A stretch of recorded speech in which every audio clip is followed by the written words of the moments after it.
रमन रमन और जिस प्रतीक्षा में माननीय मुख्यमंत्री जी का आगमन हो चुका है, हमारे बीच पहुंच चुके हैं।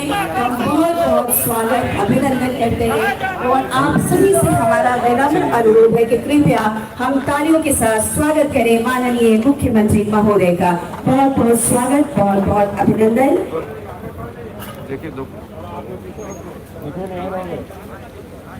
बहुत स्वागत अभिनंदन करते हैं माननीय मुख्यमंत्री बिहार श्री नीतीश कुमार जी का। हम बहुत बहुत स्वागत करना चाहेंगे। मुंगेर से हमारे माननीय उप मुख्यमंत्री श्री राजेश्वर प्रसाद जी भी जुड़े हैं, आपका भी बहुत स्वागत अभिनंदन है। माननीय उप मुख्यमंत्री श्रीमती रेणु देवी जी हमारे बीच में, बहुत स्वागत, बहुत अभिनंदन है। माननीय मंत्री परिवार विभाग श्रीमती शीला कुमारी जी, बहुत बहुत स्वागत। मुख्य सचिव बिहार सरकार श्री कुमारी शरण जी, बहुत स्वागत करते हैं। विकास आयुक्त श्री आमिर सुभानी जी, बहुत स्वागत है। माननीय मुख्यमंत्री जी के प्रधान सचिव श्री दीपक कुमार जी, बहुत बहुत स्वागत, बहुत बहुत।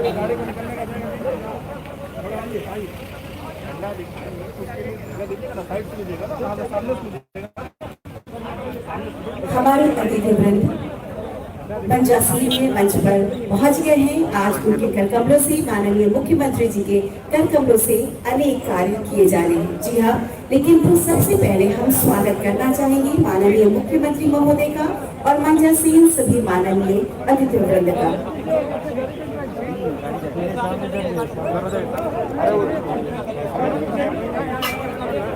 आग्रह करना चाहेंगे सचिव परिवार विभाग श्री संजय कुमार अग्रवाल जी से कि माननीय मुख्यमंत्री बिहार श्री नीतीश कुमार जी को हरित कुछ देकर उनका स्वागत, उनका अभिनंदन करें।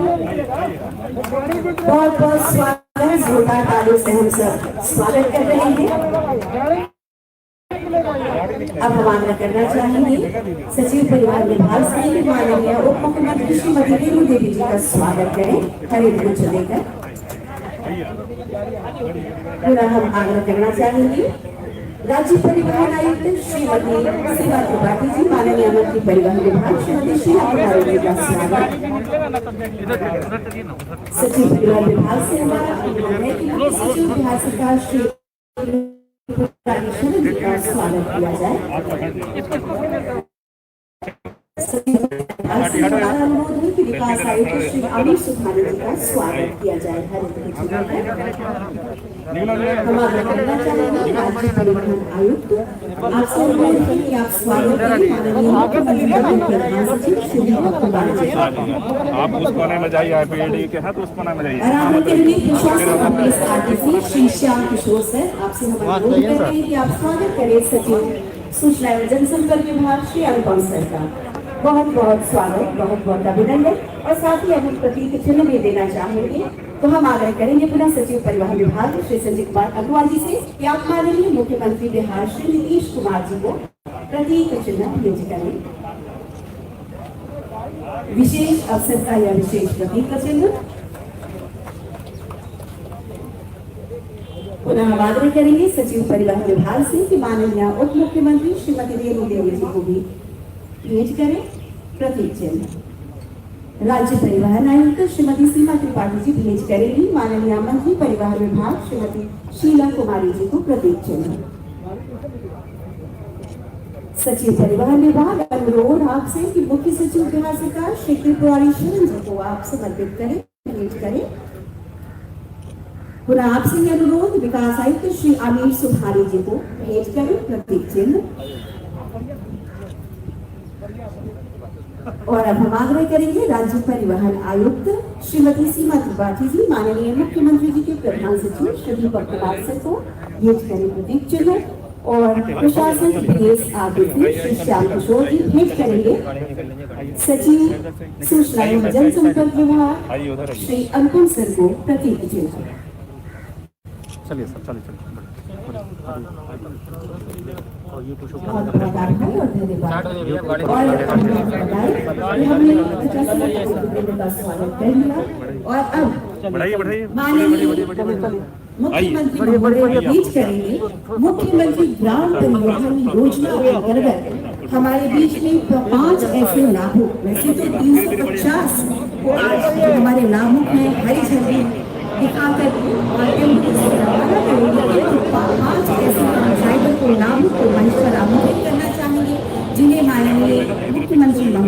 प्रतीक चिन्ह पेश करेंगे। हम आग्रह करेंगे, बुलाना चाहेंगे मंच पर सबसे पहले नालंदा से श्री विनोद कुमार पासवान जी को। नालंदा से श्री विनोद कुमार पासवान जी।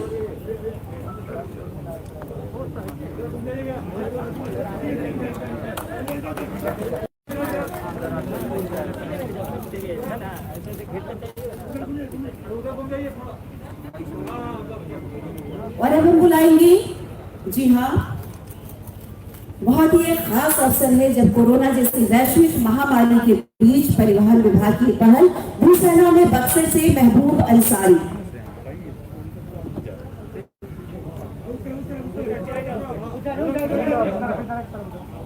महबूब अंसारी बक्सर से हैं, हमारे 5 लाभों को प्रतीक चिन्ह भेंट कर रहे हैं माननीय मुख्यमंत्री महोदय। भोजपुर से प्रदीप कुमार गुप्ता।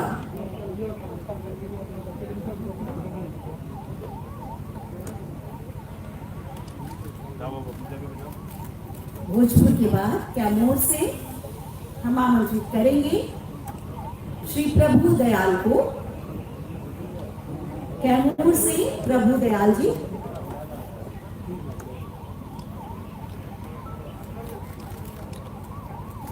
और इसके बाद पटना से हम बुलाएंगे श्री संजीव कुमार ठाकुर को।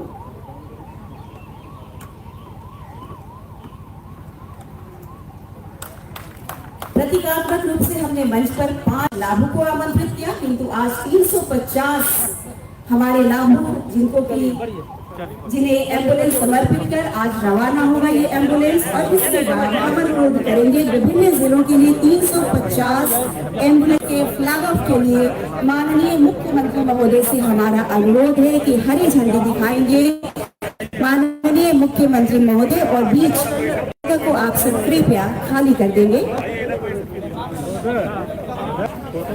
आज 350 एम्बुलेंस का फ्लैग ऑफ माननीय मुख्यमंत्री जी के कर कमलों के द्वारा किया जा रहा है, लेकिन कृपया बीच से जगह को आप खाली कर दें। हमारे मीडिया कर्मी से अनुरोध है।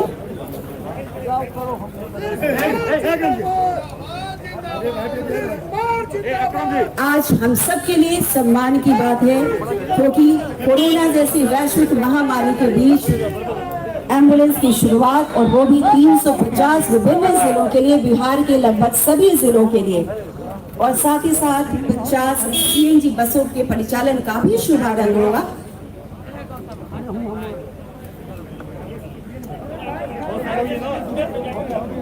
परिवहन विभाग निरंतर अपनी यात्रा में और इस क्रम में लोगों के सहयोग हेतु, लोगों के कल्याण हेतु अनेक ऐसे कार्य लगातार परिवहन विभाग के द्वारा किए जा रहे हैं। पिछले दिनों इलेक्ट्रिक बसों से लेकर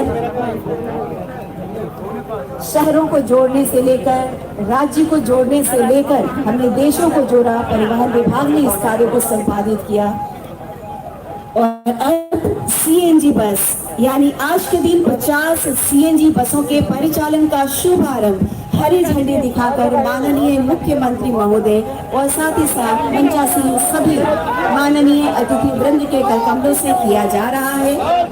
आप देख रहे हैं प्रदूषण भी एक बहुत बड़ी समस्या हम सब के लिए है, लेकिन सीएनजी बसों की शुरुआत का मतलब भी आप सब समझ गए होंगे कि हाँ, ये सब किस तरह से हम इन बसों के परिचालन से प्रदूषण से बच सकते हैं। और लगातार इलेक्ट्रिक बसें, सीएनजी बसें, गाड़ियां हम पटना की सड़कों पर लगातार देख रहे हैं, और यह पहल परिवहन विभाग की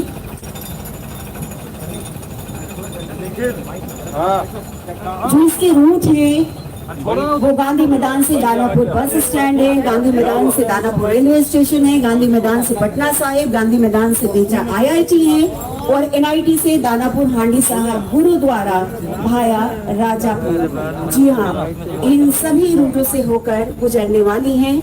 9 मीटर की सीएनजी बसों में यात्रियों के लिए 31 सीट और प्लस ड्राइवर की सीट उपलब्ध है। सीएनजी बसों के द्वारा अन्य ईंधन तथा यथा डीजल से चलने वाली बसों में तुलनात्मक रूप से काफी कम प्रदूषण उत्पन्न होता है। देख रहे हैं एक के बाद एक दूसरी बसें सभी बसों में जीपीएस अधिष्ठापित है, जिससे बसों का वास्तविक स्थान पता किया जा सकता है।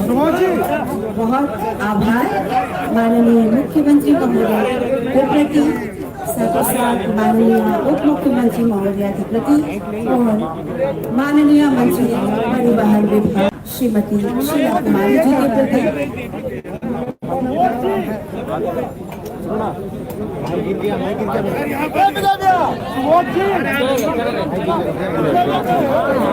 आ रहे हैं, चले गए।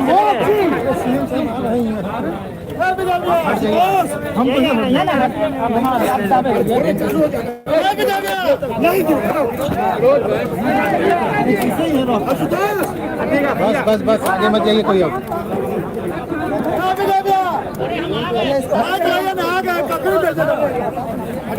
मुख्यमंत्री महोदय मीडिया टाइम के लिए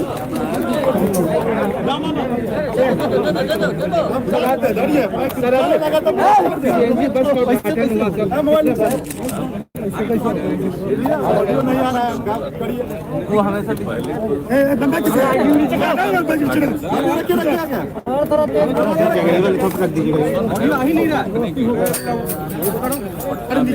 क्या कर रहे हैं हम बोल रहे हैं वहाँ पे ऑडियो नहीं आ रहा है, कैमरा में ये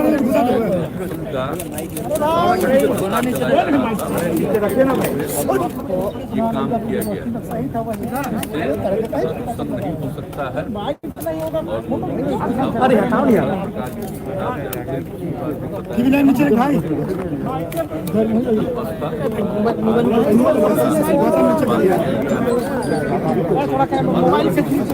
भाई मोबाइल नीचे करो भाई ना हाथ आ गया भाई मोबाइल नीचे करो भाई। बाकी आप जानते हैं कि इस तरह से बीमारी के इलाज के लिए अस्पताल हम नहीं बनाए सब कोई बनाए पीछे तो ध्यान रख करके आप देख रहे हैं कि योजना बनी हुई है, उसी में भी ये तय कर दिया कि हर एक दो लोगों को दिया जाएगा और अधिकतम 2 लाख रुपए तक की मदद मिलेगी एम्बुलेंस के लिए। तो उसी हिसाब से आप देख रहे हैं कि इतने जल्दी 350 लोगों का हो गया और ये लक्ष्य है कि इस साल के अंत तक पूरा जो कुछ भी है हर एक प्रखंड में 2 का वो पूरा हो जाएगा और 800 अभी कुछ दिन के बाद भी और होने वाला है। ये जैसा बताया गया है कि अक्टूबर महीने तक वो भी हो जाएगा। तो इस तरह से जो एम्बुलेंस की सुविधा हो जाएगी, जो देख रहे थे कि अभी जो कोरोना का दौर चला है उनको कहीं से भेजने में काफी तरह की दिक्कतें आई थी। एक तो उसको भी देखते हुए और कोरोना तो आज कल किसी भी प्रकार की बीमारी का कोई सामना करे तो उसको अस्पताल ले जाने में कोई दिक्कत नहीं, नंबर 1। और नंबर 2 दूसरी बात है कि जो एक्सीडेंट वगैरह होता है रोड्स पर, तो आप जानते ही हैं कि इतना ज़्यादा सड़क बन गया है, बहुत ही बड़ी बड़ी सड़कें बनी हैं, सब कुछ किया गया है, लेकिन फिर कहीं ना कहीं सड़कों पर दुर्घटनाएं होती हैं। और अगर कोई उस इलाके का आदमी दुर्घटना का पीड़ित है तो उसको तत्काल इलाज के लिए, उसके बचाव के लिए अस्पताल वगैरह में पहुंचाना है, तो अगर एम्बुलेंस नहीं होने पर तो दिक्कत होती है। एक सीमित समय रहता है, अगर उस बीच में इलाज शुरू हो जाए तो उनके बचने की संभावना रहती है। तो इसलिए इस बात का भी ध्यान, सिर्फ यही नहीं कि आज जो कोरोना की स्थिति में जो नौबत है या अन्य बीमारियों का भी, लेकिन साथ साथ एक्सीडेंट का भी कुछ मामला हो तो उसके लिए तो ये शुरू किया गया है ताकि ग्रामीण इलाकों में ये उपलब्ध है। इसी तरह से अन्य प्रकार से भी हम लोग कर रहे हैं। तो आज जो किया गया है आप जानते ही हैं, सब देखे ही हैं, बहुत अच्छी बात है। और पटना टाउन अब जिस तरह से प्रदूषण को कम से कम करने के लिए, पर्यावरण के संरक्षण के लिए जो उपाय किया जा रहा है, तो आप देख ही रहे हैं ये भी किया गया। एक सवाल है कि केंद्र सरकार ने कास्ट बेस्ड सेंसस से मना कर दिया है, केवल SC/ST की जनगणना होगी। आपने कास्ट बेस्ड सेंसस की बात, देखिए आप तो जानते हैं कि 2019 में फरवरी में और 2020 के भी फरवरी में हाउस से हम लोगों ने सर्वसम्मति से प्रस्ताव पारित किया कि जनगणना जाति आधारित होनी चाहिए।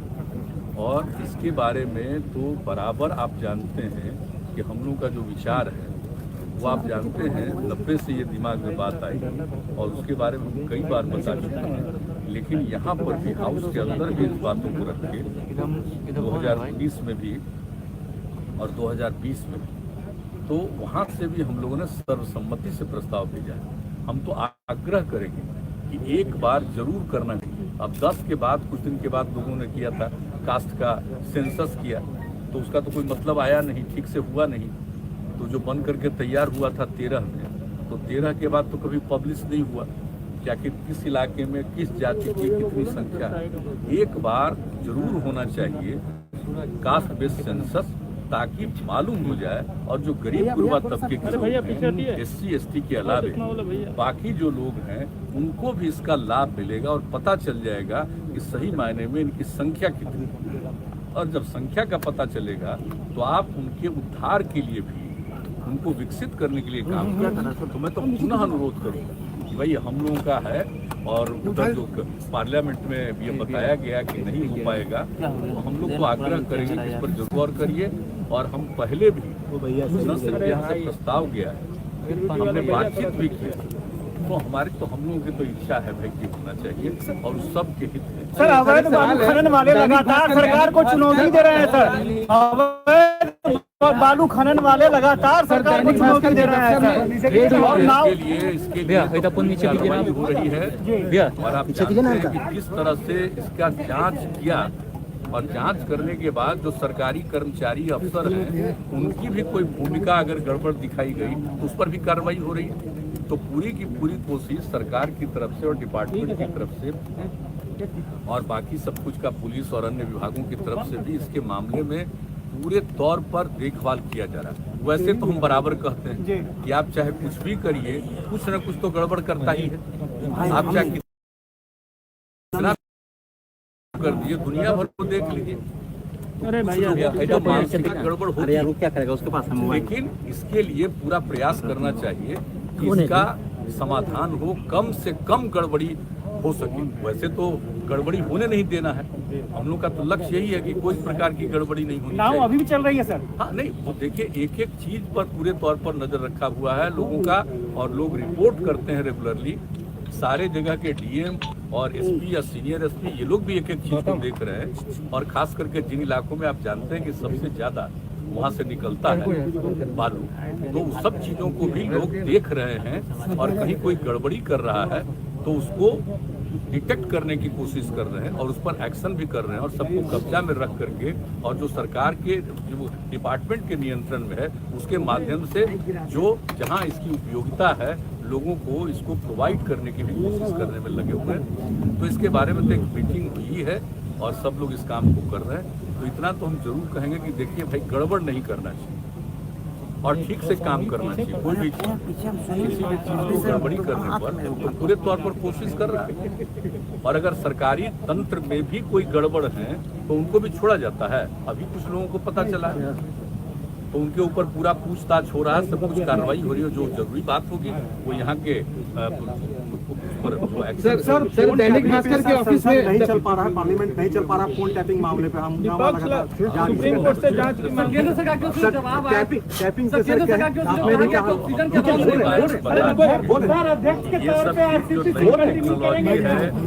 आया है तो इसका एक तरफ लाभ भी और दूसरी तरफ गड़बड़ी, लोगों की चीजों को देखने के लिए, नियंत्रित करने के लिए बहुत तरह की बात है। इस पर पूरे तौर पर कार्रवाई होनी चाहिए। केंद्र सरकार ने तो कहा ही है, केंद्र सरकार ने तो कहा ही है इसके बारे में कि जो गलत चीजें उस पर एक्शन होना चाहिए। इसलिए इसके बारे में तो सब लोगों की राय होनी चाहिए। अरे भैया माइक को सिलेक्ट कीजिए ना, माइक लेकर घुसे कैमरा के माइक से नहीं करना चाहिए और किसी को भी इस तरह से उसके चीजों को अपने नियंत्रण में लेने की कोशिश नहीं होनी चाहिए। जो नई टेक्नोलॉजी आई है आप जानते हैं उसका दो पहलू है, दो पहलू तो हो ही गया है। एक तरफ सबको लाभ है और दूसरी तरफ लोग उसी के माध्यम से नुकसान भी करते हैं। तो ये चीज तो आगे आप देखें। ऑक्सीजन मामले में सर बात कहाँ की ऑक्सीजन से मौत नहीं हुई है सर। ऑक्सीजन के बारे में तो जितना काम किया जा रहा है जरा देख और अच्छी तरह जान लीजिए कि जो कुछ भी अचानक जो ऑक्सीजन की जरूरत पड़ी तो सब जगह की थोड़ी दिक्कतें आई, लेकिन उसको फिर से हर तरह का समाधान किया गया और उसके लिए जितनी तैयारी है कि कोरोना ही नहीं किसी भी तरह से बीमारियों में किसी प्रकार से ऑक्सीजन की कोई दिक्कत नहीं हो, कोई कमी नहीं हो, इसके लिए सारा हो रहा है। सारे अपने अस्पतालों में जो आपका मेडिकल कॉलेज और पीजीआई सब है, अस्पताल भी है, सब जगह और दूसरे जगहों पर भी पूरे तौर पर तैयारी चल रही है। आप समझ लीजिए अगले महीने में बहुत कुछ पूरा हो जाएगा। कुछ जगहों पर तो पूरा हुआ है, लेकिन ये उम्मीद है जो बराबर रोज प्रतिदिन उसके बारे में क्या डेवलपमेंट आती है हमारे पास, उस हिसाब से ऐसा लगता है कि अगले महीने में पूरे तौर पर ये सब काम सर, जदयू के राष्ट्रीय अध्यक्ष आरसीपी सिंह जी रहे। सब चलिए ना भाई वहाँ ना उस दिन ना सबको पता चलेगा। ठीक है सर, ठीक है, धन्यवाद। परिवहन विभाग की निरंतर यात्रा में आज एक और अध्याय जुड़ गया और इस अध्याय को जोड़ने के लिए माननीय मुख्यमंत्री जी के प्रति बहुत बहुत आभार, बहुत बहुत धन्यवाद, क्योंकि आज माननीय मुख्यमंत्री जी ने परिवहन विभाग में एक और अध्याय को जोड़ दिया है। माननीय नीतीश कुमार ऐसा हो, बहुत आभार।